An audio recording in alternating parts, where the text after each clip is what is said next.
Good morning, Kuwait, and good morning to everyone who's watching us through KTV2. Welcome to a new episode of your morning program, Good Morning Kuwait. And today, as always, we have various segments and a special guest. So please keep watching us till the end of the episode. So hello and good morning, Aziz. Good morning, Sarah. Good morning, our working crew. Good morning, everyone, and welcome to your show, Good Morning Kuwait. As usual, we're coming to you live this morning every day from the Ministry of Information studios here in downtown Kuwait. As usual, we share with you a variety of segments with several reports, and even we have a distinguished guest who's gonna join us today in this live permitting. And before we start, let's have a chit chat with our co-host Sarah. Now, during in this lovely weather, I know now it's time for the outdoor events, outdoor activities. Too many things you can go, especially in the weekend time, even in the weekly time. Exactly, Aziz. I know Kuwait has really lovely weather in the winter season. I know a lot of people from all around the world, they love visit Kuwait because we have that sunny, warm winter, not that much chilly, but it was amazing. And also we have too many, as you said, Aziz, outdoor places, lovely places. One of the most beautiful places we have here in Kuwait in winter season, which is Buksha Market. I know it's like annually held in one of the gardens here in Kuwait, but this year it has in Jamal Abdel Nasser garden. It was amazing, Aziz. One of the booths, we have the local businesses there, too many booths for the, let's say, perfumes, for clothes, for food.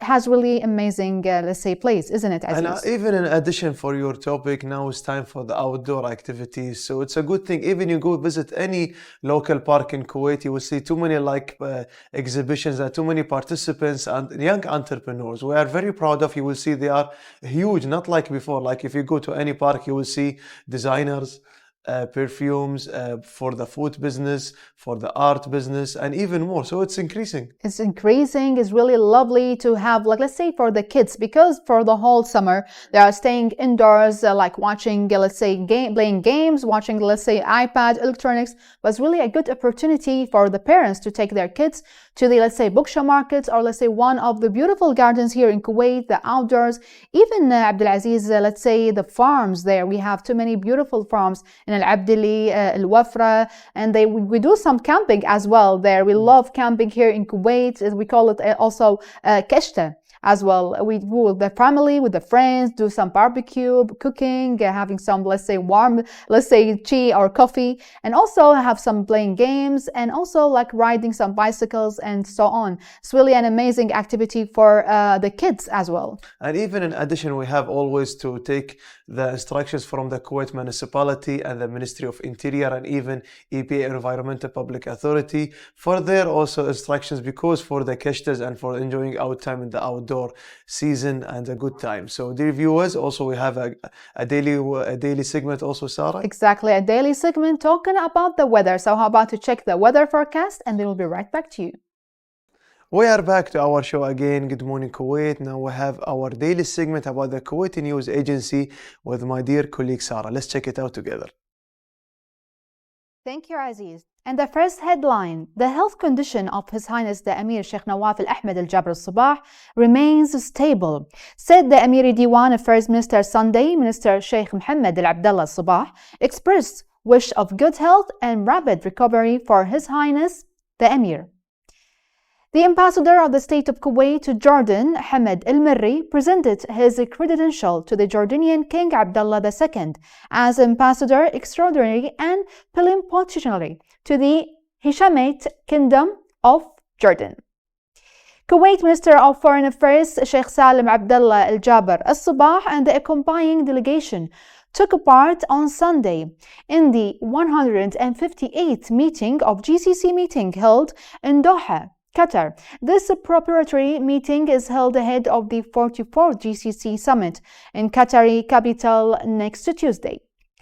The Kuwait Fund of Arab Economic Development, KFAED, and the British Foreign commemorate the Wealth and Development Office, the FCDO, signed on Sunday a joint statement bolstering climate action in the Middle East in the line with the UN Sustainable Development Goals, the UN SDG. This is all the news we have for today, dear viewers. Don't go away. Let's have the sponsor break and then we'll move on. What a lovely day, what a lovely morning in our lovely country state of Kuwait. Today in our show, we have a daily segment in different kinds. But today our segment is one of a kind. We always appreciate one of we call it the pioneers in the state of Kuwait, the meteorologist Isa Ramadan, for what he's already sharing to us for all these years about the climate change. And even he's there for the climate change summit also to already sharing with us about a daily message from the summit. Exactly, and also it held like, let's say, the COP28 in the UAE. Actually, it was amazing. So we're going to talk about, as you mentioned, that is the pioneers of the meteorologists. So what is climate change? Climate change is a long-term change in the average weather patterns that have come to define Earth's local, regional, and global climates. These changes have a broad range of the observed effects that synonyms to the, let's say, with the terms. Our environment started talking to us, feeling or telling actually us that we had actually enough. And even in our team decided to listen to that and explain it all. And a senior meteorologist and a researcher and the environmental for more than 38 years, weather forecast presenter in Kuwait TV. So the climate change expresses, so expert. So let's watch this following report together with our colleague Isa Ramadan, the senior expert and meteorologist. That will be right back later. A very good morning to everyone, and this is a new segment of the weather and climate.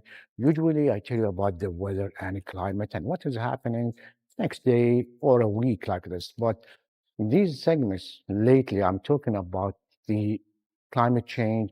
I'm telling you about some events, and today I'm going to tell you about another new event which so many people they don't know about, but it affects us a lot. It affects the whole atmosphere and systems around the world. It's called El Nino. Occurs in an average every 2 or 7 years and have episodes of typically which lasts like 9 to 12 months. And this is sometimes happen naturally, according to climate patterns and associated with the warming of the ocean surface temperatures in the Pacific Ocean, in like the central and eastern tropical Pacific Ocean.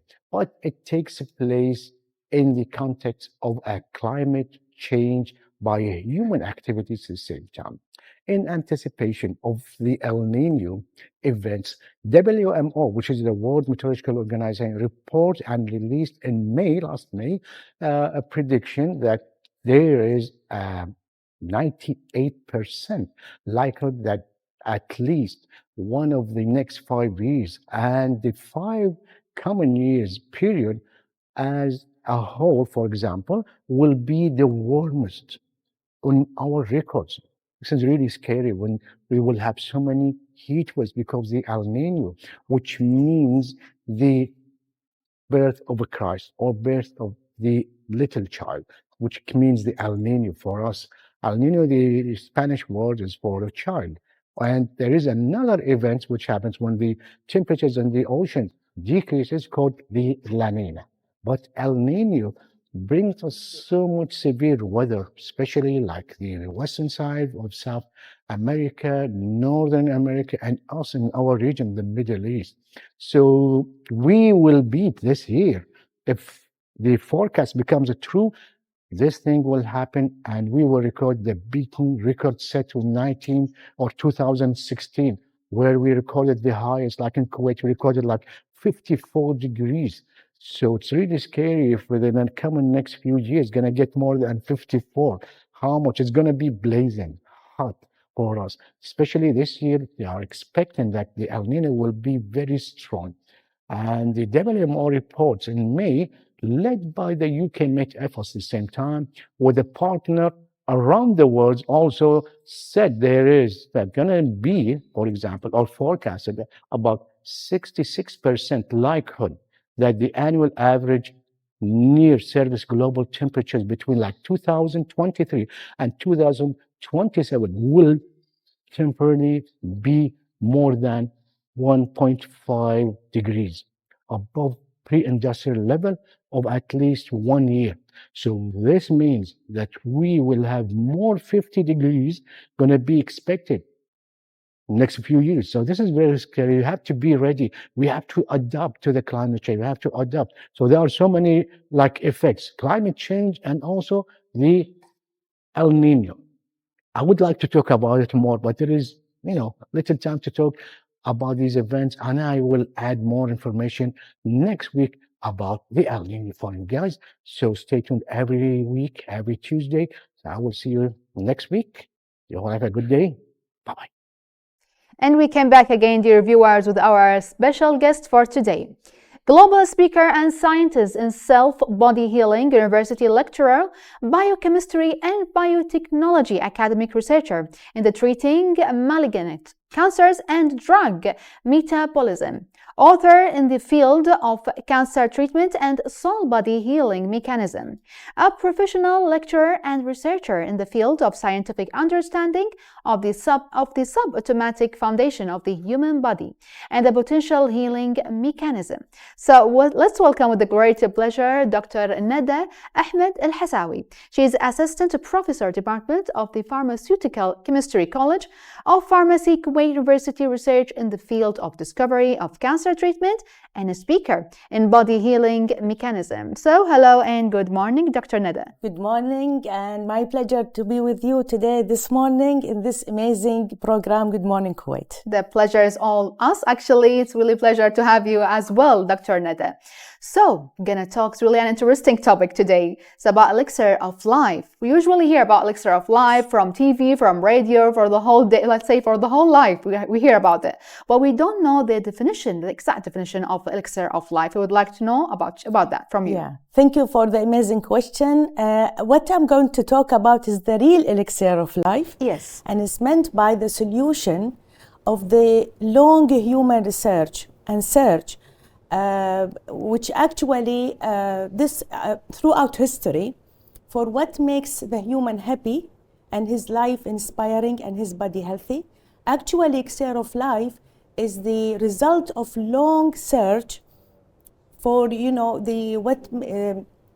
for the resolution that elongate the human life and healthy life by staying away from deadly diseases and biological aging, which meant by the accumulation of the damage in various cells. That's amazing, actually. Yeah. So we're gonna know about the, let's say, the aim of elixir of life message as well. Yeah.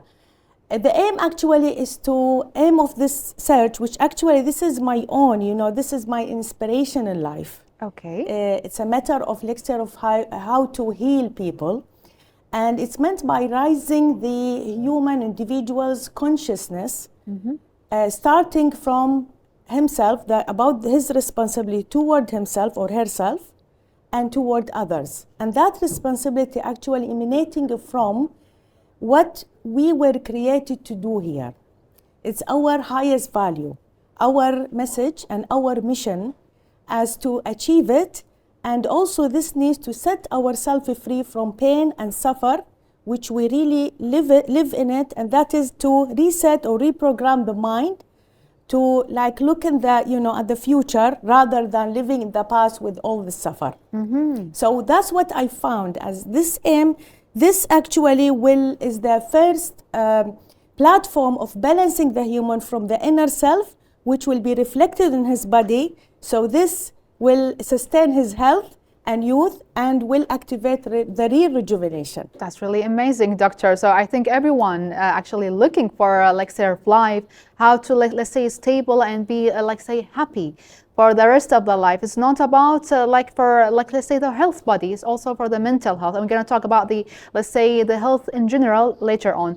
But actually the main question, how we can apply, let's say, the elixir of life on the individuals, as you mentioned. Yeah, throughout my search, this is actually my journey. I'm still carrying on this journey, which really, this is my goal.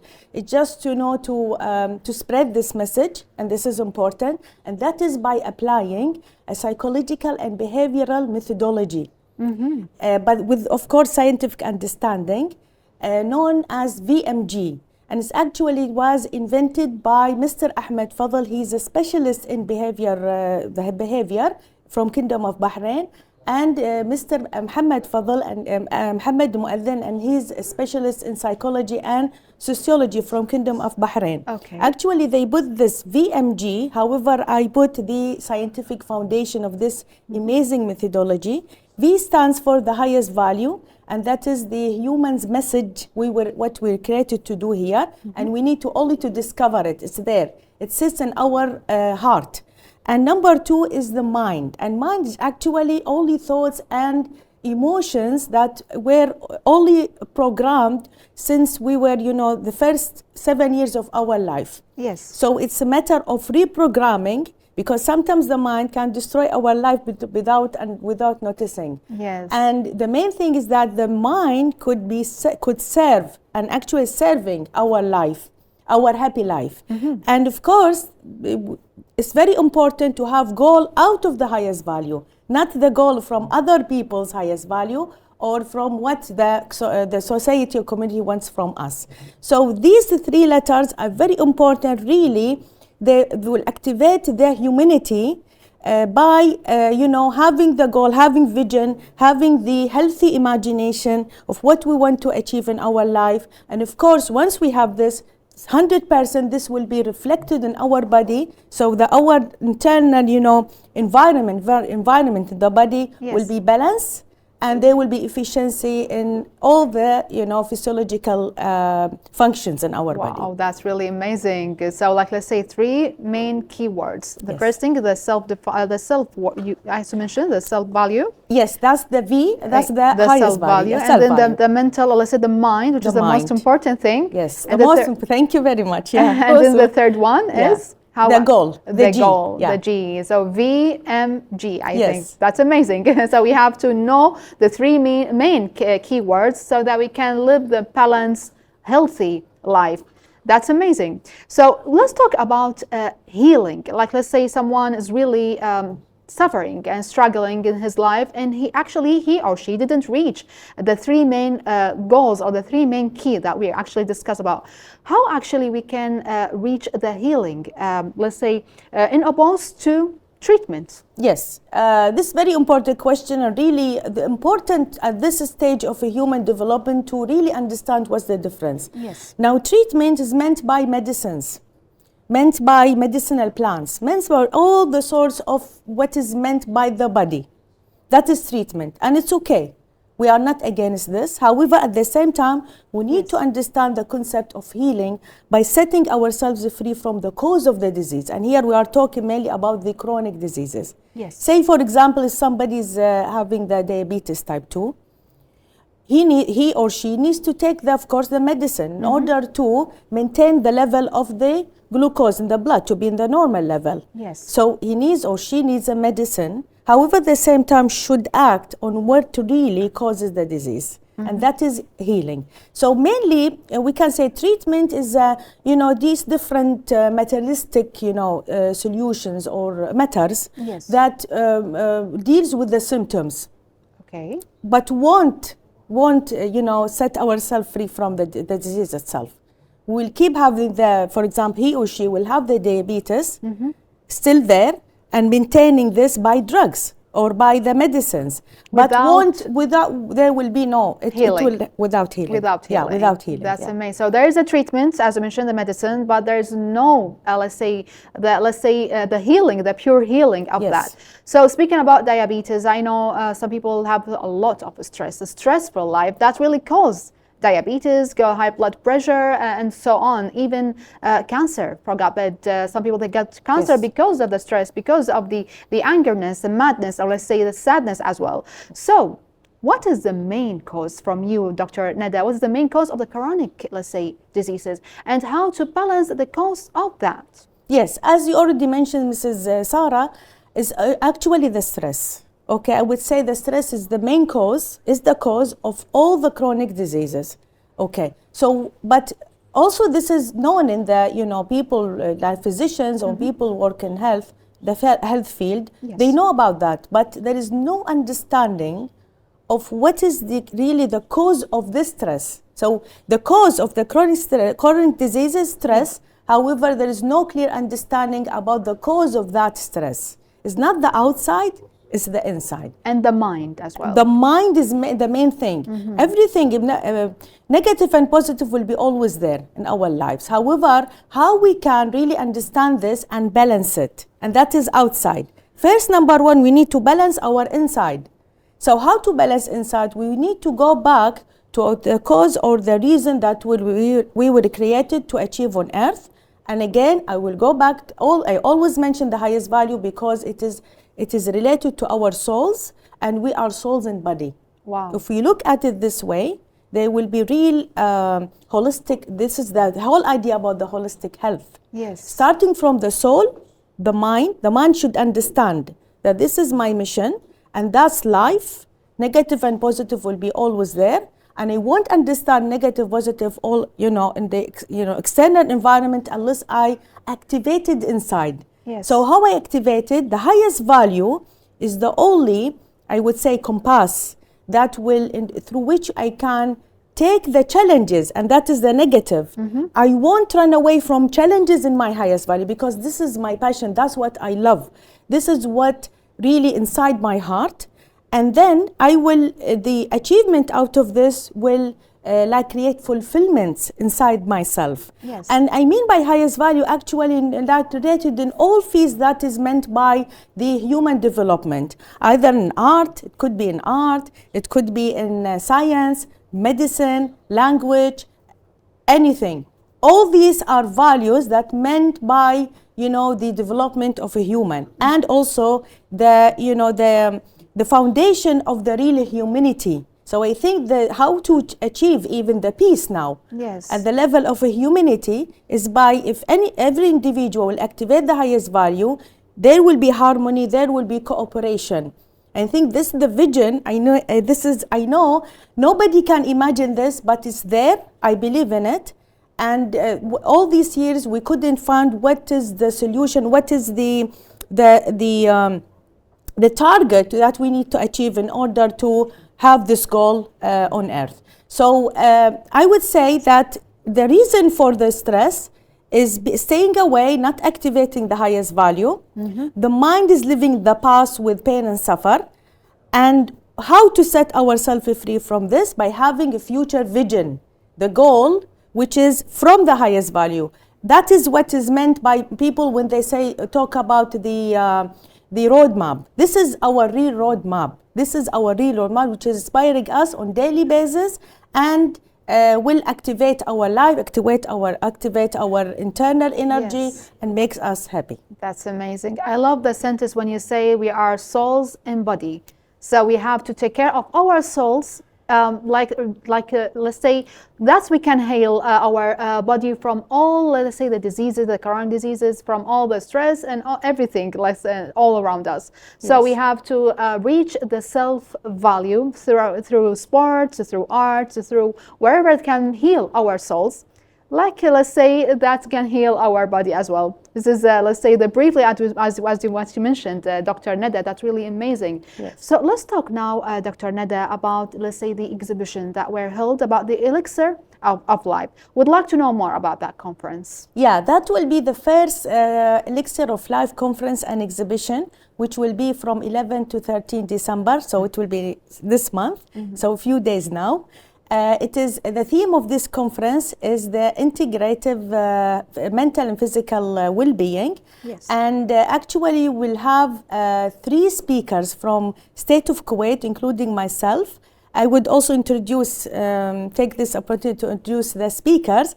With us will be Mr. Abdulrazak Al-Musa, who is an amazing speaker in human relations. Yes. Mrs. Fatma Al-Kandari, and she's a dietitian and a specialist in therapeutic nutrition. We'll have 6 speakers from Kingdom of Bahrain, including the master ceremony for the conference, Mr. Isa Hidris, Mr. Ahmed Fadhi, specialist in the human behavior, Mr. Mohammed Muadhin, specialist in psychology and sociology. We'll have also the director, Dr. Nabil Taha, is a director in the Olympic Bahrain Academy, and coach and Captain Mohammed Shargawi, he's a trainer in fitness and the healthy lifestyle. We have also Mr. Engineer Hatem Treif, he's a senior software engineer. We will have also Mr. Omar Shitawi, he's from Tunisia, and he's breath therapist. And all our speakers are amazing. In the first day, we'll talk about nurture, and this is number 1, nurture and formation of the healthy mind. because it's very important to talk about the first day about the healthy mind, which is if we have the healthy mind, we will have healthy bodies, not the opposite. Yes. So the healthy mind will be reflected on our body, so it will be healthy and youth. Number two, we will have on the second day, we'll have the healthy lifestyle, including balanced nutrition and the breathe therapy. On the third day, we'll have the athletic mind, mainly we focus on this, like a highest value athletic here, the sports. And of course, we'll have the secrets of breathing. Also, at the third day, we'll have it's like a musician oud, a music healing night, and it will be by Mr. Hassan Haddad. That's amazing. So let's say greetings from Good Morning to Kuwait to all the names you mentioned are really, let's say, amazing, great names, which do all the best of luck. So let's talk about what actually make this conferences, or let's say this conference in specific, so unique. Yeah, it is so unique because it will provide a scientific understanding of what is going to make a shift. You know, it's like a life shift, and everybody's looking for that shift. Yes. How to change their life, how to make their life like more inspiring and fulfillment, and you know, they're looking for the value. It's like their value in life. All people, they're looking for this. I can see it because all from my sessions, my everything, you know, when I talk about people, I think people, they're searching for this, but they need to really understand it. So they need to make an effort and attend this conference. I can say it is like a secret of life. I know a lot of people, they don't know their body, their soul, what their aim, their purpose of life.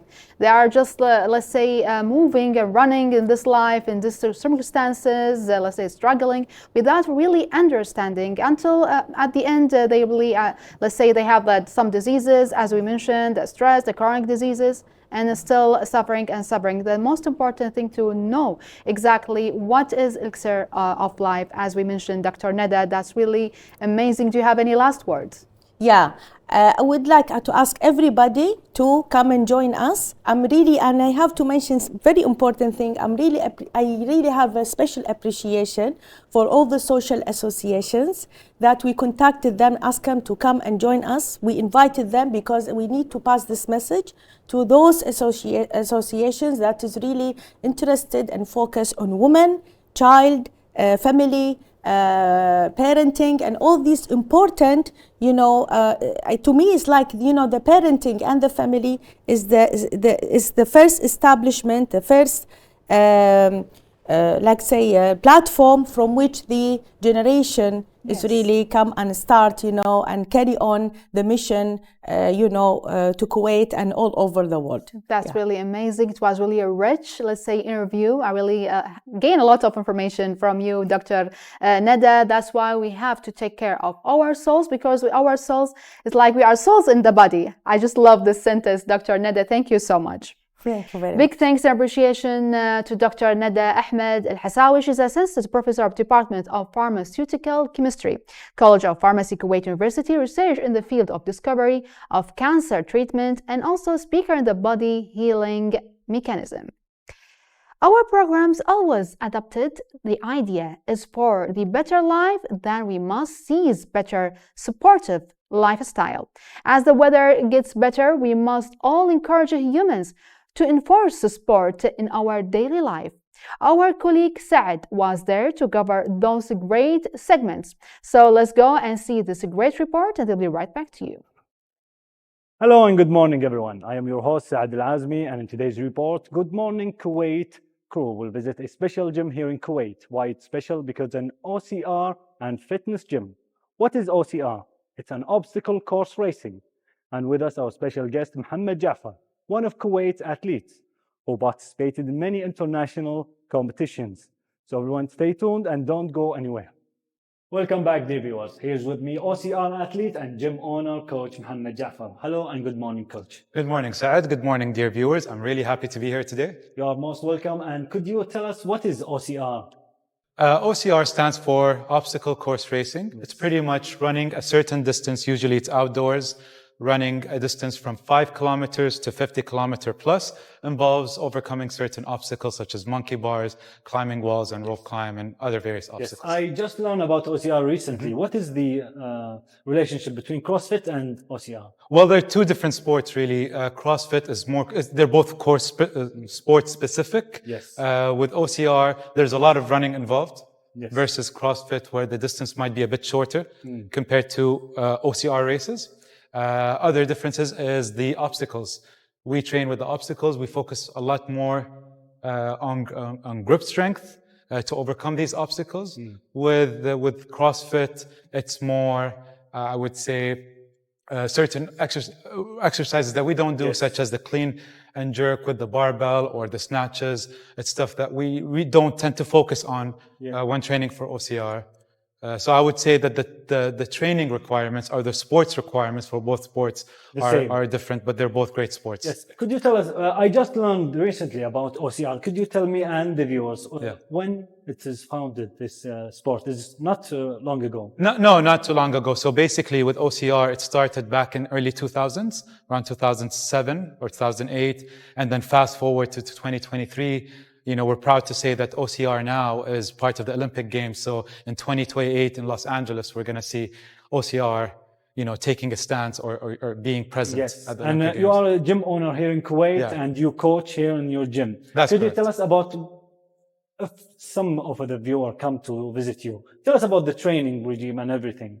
So we do a lot of, 3 times a week we do OCR, and then 3 times a week as well we do hybrid racing.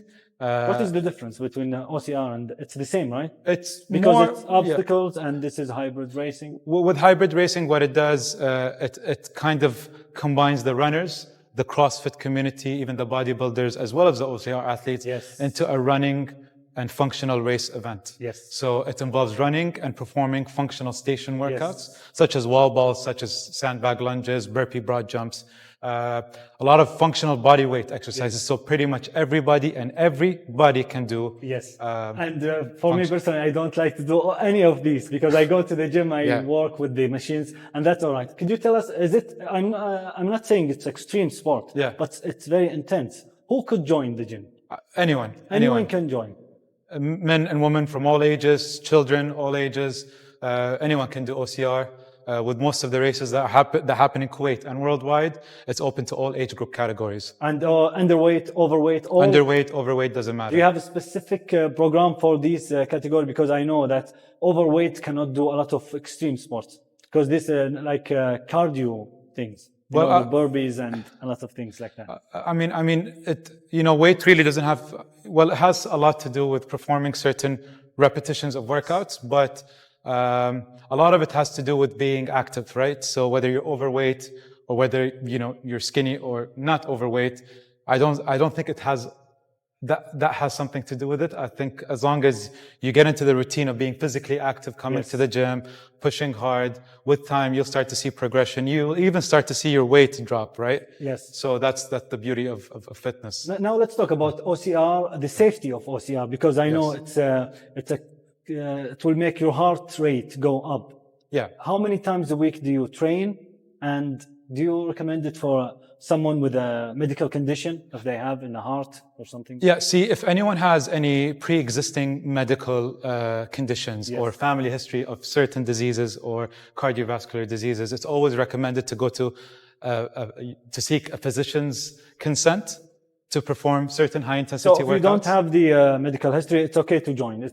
Well, what we do here at the gym is usually we do something called a PARQ. So it's like a questionnaire. We ask you a series of questions just to determine your level of fitness. And based on that, we give you a recommendation. Now let me ask you about this. I go to the gym, the nutrition to go to bodybuilding. I do the bodybuilding. Correct. I'm not doing a very good job at it at the moment. But tell me about the nutrition in the OCR sport. Well, with OCR, obstacle course racing, usually the nutrition is mainly carbohydrate. So we consume anywhere between 60 to 70% carbs. And when we talk about carbs, we're talking about healthy carbs. Such as, for example, honey, oats, whole wheat rice, bananas, which is also rich in potassium, bread, whole wheat pasta. Well, all types of bread. I mean, They said white bread is not very beneficial. well, I there's a lot of debate about that, right? So- I personally Yes. enjoy white bread. Everything I think that you eat in moderation is completely fine. It's different than bodybuilding. 70% carbohydrate, because in bodybuilding you need a lot of proteins. And now Coach Mohammed, your viewers, will show me some of OCR training methods. So now we will go. So stay tuned and don't go anywhere. There you go, everyone. That was all you need to know about OCR, or should I say obstacle course racing, with Coach Mohammed Jafar. It's an intense, adventurous, and indeed fun exercise to do. With that, we conclude our report. Thank you for watching, and we'll see you next time. Skater and have been skating for around 5 years. Love figure skating because it's fun and help her forget about all her worries. She's an Egyptian national champion in 2019 Cubs level, 2021 for intermediate novice, and 2022 for advanced novice as well. Earned a lot of gold medals on inter-club competitions in Abu Dhabi, Dubai, Bucharest Open, also in Bangkok, Thailand. She trains 4 days a week and do office after training. Trains twice a year in Bergamo, Italy, and going this year to a camp in Korea. Her dream is to represent Egypt next year on Junior Grand Prix competition and to be able to join more international camps to help level up. We are back to our show again. Good morning, Kuwait. We're moving for our second interview segment. We'll talk about a figure skater and have been skating for around 5 years. Love figure skating because it's already fun and help her to forget all about the worries. She's an Egyptian national champion in 2019, even Cups level, and in 2021 for intermediate novice, and for 2022 for advanced and novice as well. So earned a lot of gold medals in the Inter-Cup competitions in Abu Dhabi, Dubai, Bucharest, and even also in Bangkok, Thailand. So today let's welcome with a pleasure Salma As-Saqa. She's a figure skater. Hello and good morning. Good morning. You're most welcome. Thank you so much for joining us on our show, Good Morning Kuwait. I saw your eyes when you saw your video last time and your also previous competition. How does it feel to you when you look to yourself now?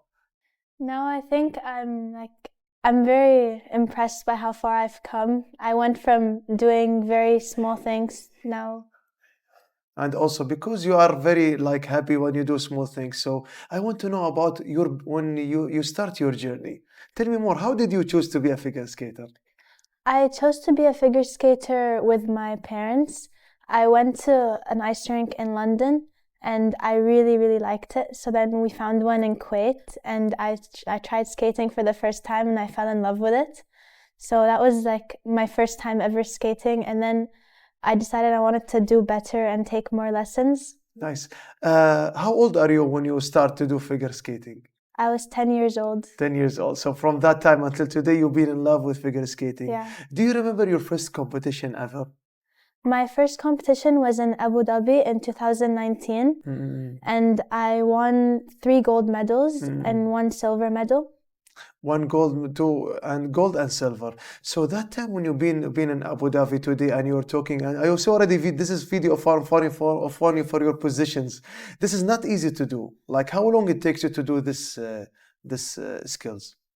So these skills, it depends on which move it is. So some of them are very easy, some of them are very hard and require lots of practice. So for spins, it's often over time you get better. It can take a lot of time. And for jumps, there's no specific time. It depends on the person. Nice. So I know you always you are special in the field and you're always looking to the professional athletics. When you want to do some certain move, how much it take you to search for it and to do practice and to train it? Usually it takes around 3 months to get it perfect, but it depends on what it is, as I said. So for some jumps, for the jumps I've done now, it took me around 3 months on each jump to make it perfect and to perform it as well as ever. Yeah. That's why we always talk more about the competitions. In first time in Abu Dhabi, competitions made heroes at the end. That's why you're competing in a different perspective. What about the latest competition you've been? The latest competition I've been was actually last week in Budapest, Hungary. Yes. and it went very well. So how was it like the experience and you were with the athletics and you're competing with them? It's sometimes very stressful, but I try to calm myself and like not think about it much and just do my best and think about my trainings. Nice. So I know like this kind of sport, you have to face too many challenges and obstacles and difficulties. I know like it's not easy, but it's not hard. Can you tell us more about the challenging you're facing all the time, the obstacles? So the obstacles, I think a lot of figure skaters can agree that it's the injuries. Okay. So when you're learning something new without the right technique, you're gonna fall and get injured, and so you have to always have the right technique, and when you're learning something, always have your coach with you. Nice. Just so you can avoid the injuries. Now is the time is like 9:46. I know, and 3 p.m. you have also training today. Yeah. So how often you're training per week? Like it's daily or three times per week? Tell us more about your training process. Well, I try to train 4 times a week, but sometimes it's hard because of school and you have to balance everything. So 3 to 4 times a week, and even during the weekends. So let's talk more about the family support. I would like to greet your mom is there on behalf of our show. I would like to greet her. She's outside the studio. So how do you see the family support with your mother, your father, your parents, and your sisters with you all the time? So my mother, she's with me in everything. So she's the reason I'm like continuing figure skating. She supports me a lot. And my father, he's like my biggest fan. He's always so impressed by everything. And he's the one who's been in all your competitions? Yeah, he's always with me. And my sister, she's like my makeup artist, and she chooses my costumes for all of my competitions. So everyone is work with you and you all enjoy your time together. It's Yeah. like everyone supporting you at the end. This support for you, and when you were 10 years old until today, it gives you like a responsibility to compete more, Yeah. my dear. What about your colleagues in the school when they are seeing you all the time, you're competing and you're bringing the medals, how they are cheering you all the time? They're always watching me live if there's an option, and they're always like telling everyone and like telling my teachers, and they're always really impressed. Nice. So because they are impressed, I know like training is not easy. Sometimes you will train the same moves you practice every day, like 4 times per week. Yeah, I know like you have practiced certain moves and the other. Can you give us about your training schedule all the time? You're doing warming up, the steps you're doing. So usually I start off with a warm-up so I can not be cold. And then I usually start off with my jumps because they're a lot harder than spins in my opinion. And during like the last 20-30 minutes of the session, I work on my spins, and it depends if I have a competition or not, but I do my programs. And after training, I always do off ice because it's very important to know everything off the ice before you implement it on the ice. Nice. So let's talk more about, I know like for this years and you're competing and you think like figure skater, it's your passion.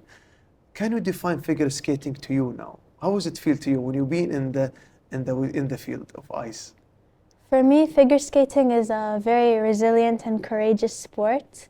It's like helps boost your confidence and it develops your confidence, and I think it's like a really demanding sport, but it's very beautiful.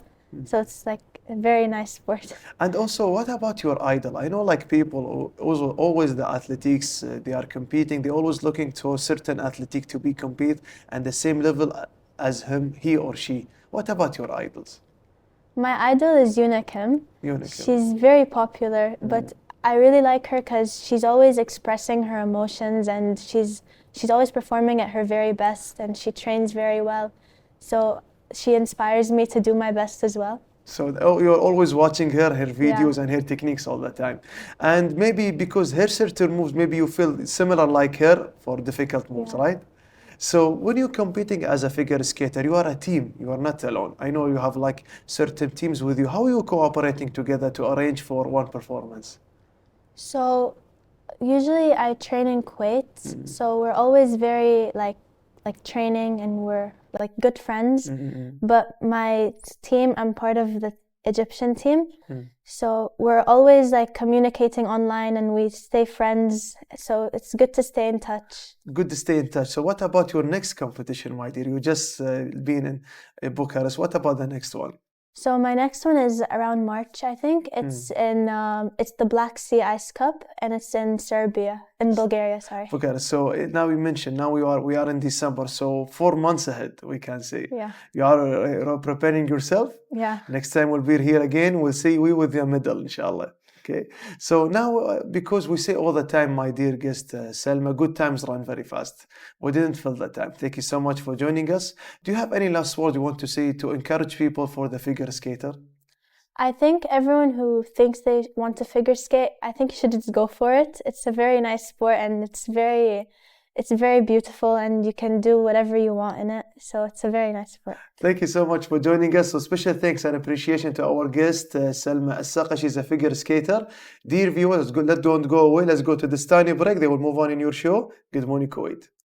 Well, that was really a lovely interview with our dear guest, Selma. She is really youth, and let's say she is really a child, but she has really a big talent. Big talent, and big motivation to be as a figure skater, and she's competing with the national level, Yes. with the Egyptian national team for the figure skating. We are very proud of her. Now she's already sharing to us she wants to compete for next year in Serbia. Wish her all the best. We wish her all the best, and also we are so proud of Dr. Nada Al-Hasawi. We spoke about the elixir of life, how we can really heal our souls and our mind before our body. It's all connected, so that's why we have to take care of our souls. That was really an amazing episode, Aziz and your viewers. I hope you enjoyed it as much as we did. See you for next time, and have a lovely day. Have a lovely day. See you tomorrow.